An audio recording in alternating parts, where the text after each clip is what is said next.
Everyone, welcome to the show. So, we are officially in a constitutional crisis.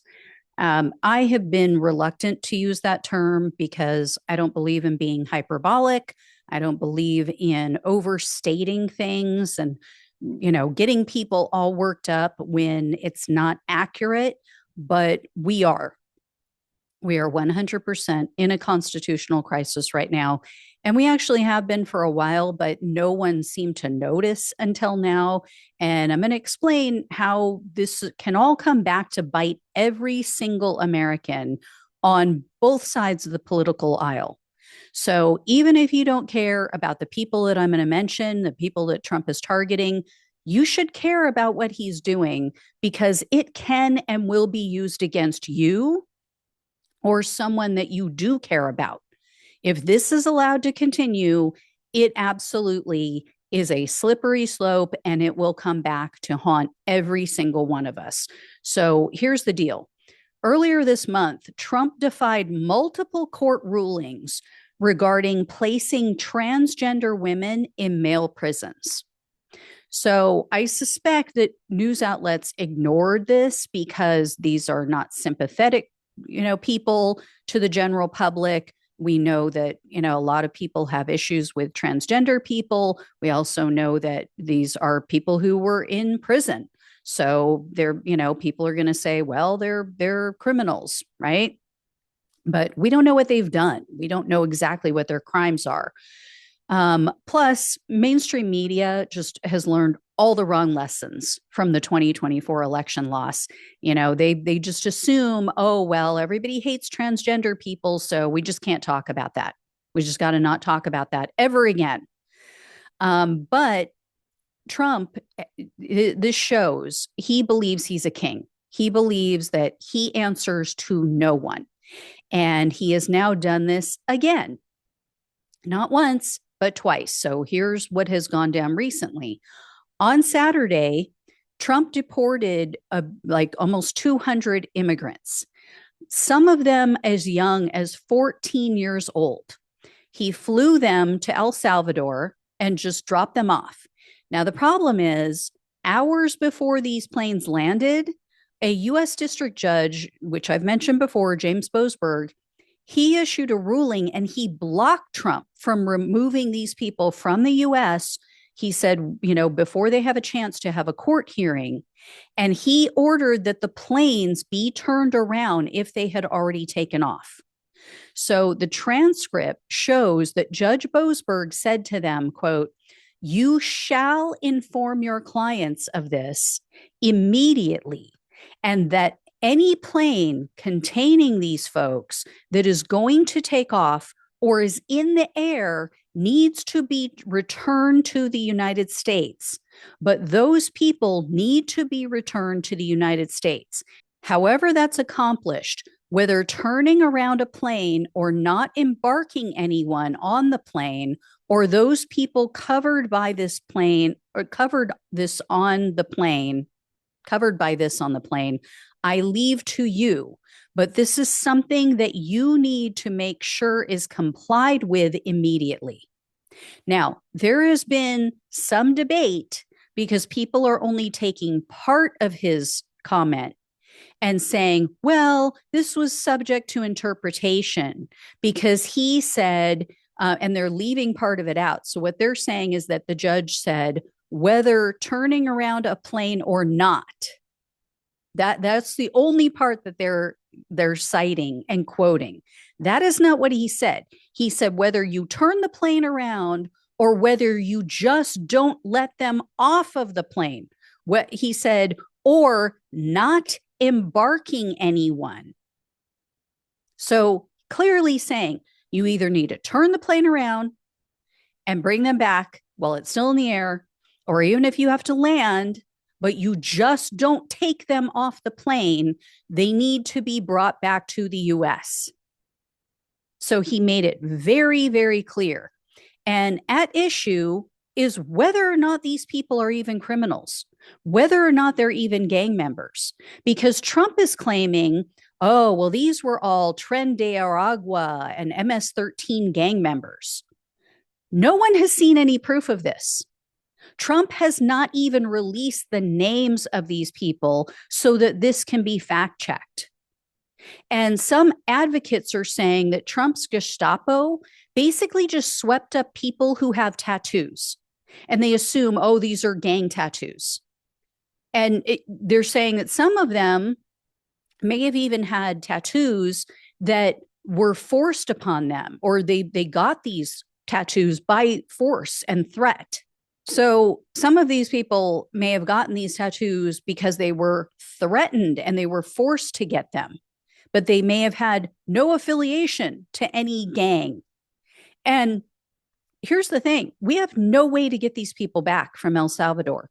They have been put into a prison that is known for being horrific, that is known for like treating these people like just the worst of the worst, like torture, like starving them, like no water, working them to death, disappearing some of them so that they're never heard of again. So once they're there, which they are, they can't have attorneys go in and talk with them. They are now in a foreign country. So if anybody got caught up in this who is not a criminal, who maybe just came over the border illegally, maybe just came over without documentation and were doing nothing wrong, we have no way of knowing. We know nothing about these people, and that is done by design. Trump did this purposely. And the Trump administration is mocking the judge about this. They reposted a tweet that was written by El Salvador's president. So after the plane landed, the Salvadoran president, he posted this tweet that you see here on the screen. So he shared an article, for those on the podcast, he shared an article saying that the judge had ordered that these people be brought back to the US. And he wrote, oopsie, too late. And then he put a laughing emoji. So Trump's Secretary of State, Marco Rubio, Florida man, retweeted this.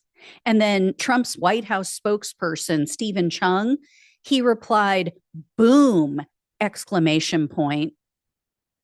So they think this is a joke. They are mocking the court. They're mocking our judicial system. And what Trump is doing and what he's basing this on, the excuse he used was a 1798 law.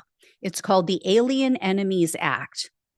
So he's using this to justify their removal without due process and without a hearing.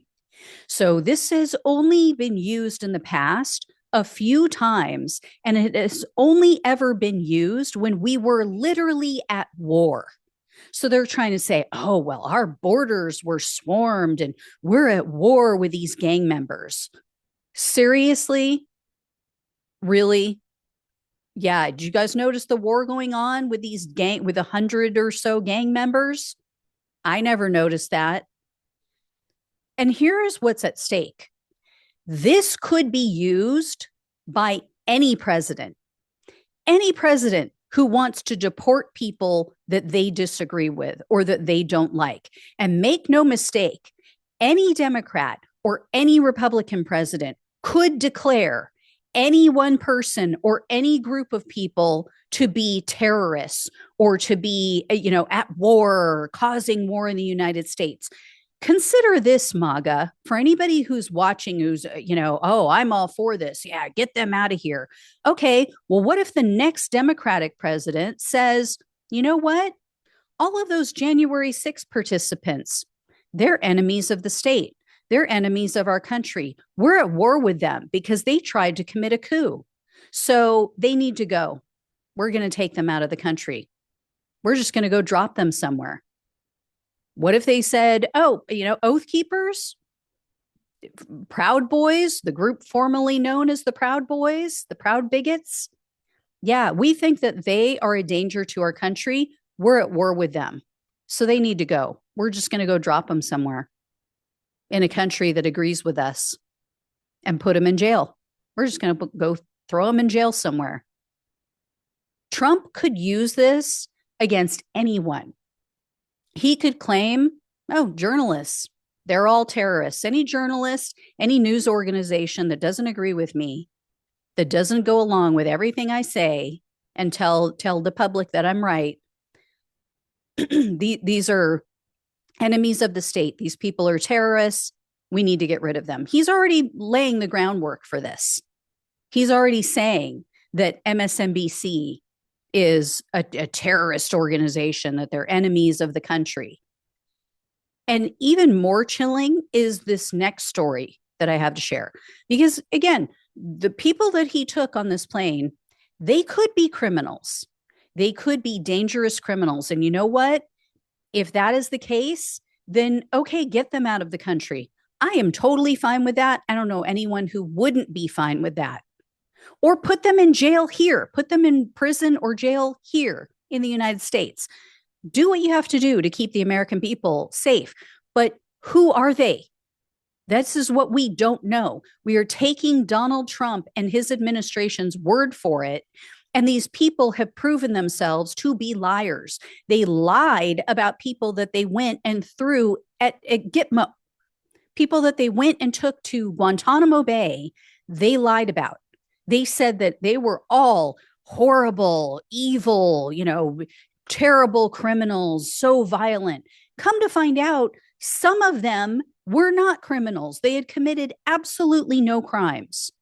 So, yeah, I'm not going to believe these people. And it came out that Stephen Miller and what's her name, puppy murderer, Kristi Noem, puppy killer, those two had a big hand in this and getting that plane to take off after the judge had said, no, you need to keep these people in the US until we have a chance to figure things out. So, yeah, we're going to believe those two, Satan's son and puppy killer Kristi Noem. Yeah, freaking evil personified. So, no, I don't trust them. I don't believe that all of these people that they just dumped in El Salvador are violent criminals. Yeah, you have proven that you can't be trusted. So, no, I don't believe them. If they are, get them out of the country, but prove it first. And again, this could be used against any one of us, and Donald Trump would have obviously no qualms about just throwing us out of the country and saying, oh, well, Gina, she was a violent criminal. Or not even telling people who I am or who you are, or any of the January 6th people. Like I said, this could come back on you. This could boomerang on you so damn fast. And I'm telling everybody on the right, every MAGA person out there, you better watch your step, because Democrats are on the warpath about all of this stuff, and they want scalps at this point. So if you think you're going to be safe under the next Democratic administration, think again. Think again. And no one is going to stand up for you if you don't take a stand on this. So just watch it. So this next story, though, is even more chilling because, again, the Trump administration defied another court order. They deported a Lebanese Brown University professor. This is a highly educated woman who was working as a professor at Brown University. Her name is Dr. Rasha Alaway, I believe is how you pronounce it. She went to visit relatives in Lebanon, went last month. When she tried to return to the United States, she was detained. Friday evening of last week, a judge said, you cannot deport her. This needs to work its way through the courts. And he said, he ordered them, if you are planning to deport this woman, you need to give 48 hours notice. The Trump administration put her on a flight that same night. The same night that the judge said that, they took her and flew her out of the country. So Dr. Alloway, just so you understand how she came to be in this country, she was here legally. She was here on an H-1B visa. Those visas that Elon Musk loves so much, the ones that Donald Trump says he wants to expand. The reason she was given this H-1B visa is because she is a kidney transplant specialist. So, no reason whatsoever for this woman to be removed from the country. Judge told them not to, and they did it anyway. So, the judge now ordered Customs and Border Protection to appear in court today. So, I'll find out what happened with that and I'll let you guys know. But here's the problem. Trump is now above the law. The Department of Justice will not prosecute him. They will not go after him. It's all his people. It is his sycophants. It's filled with Trump loyalists. So what do? The court can tell the marshals, go arrest them, go arrest Donald Trump or whomever is making these decisions, Kristi Noem or Stephen Miller or any of these people, any of these ICE agents. Go arrest them. They're not going to do it. They will not do it. And then what happens? Nothing, because they hold all levers of power in the government. And the only other thing that can be done is to have Republicans impeach and remove him because they're in the majority. So it would take Republicans to do it, to even bring articles of impeachment that might have a chance of making it anywhere. They're not going to do that because we have already seen that they have completely capitulated to Donald Trump. They are complete cucks and weaklings, and they have bent over, just like Chuck Schumer did. They have bent over and grabbed their ankles for Donald Trump for the last 9 years because they are afraid of his psychotic base. So there is nothing within our laws, constitution, on the books, nothing that can be done. This is the problem when you put an authoritarian in charge. And this is the problem with what the Supreme Court did of giving him total immunity. Because even once he's out of office, he will not face consequences for any of this. They have absolutely created Frankenstein's monster, and that monster is destroying our country and all levers of government, all basis for the law, completely defying our Constitution and our laws. This is where we're at. So yes, we are officially in a constitutional crisis. I don't know what we're going to do. At this point, the only thing that could help us is if a foreign government or multiple foreign governments get involved and they step in and they come in and they take over and they save us. That's where we're at.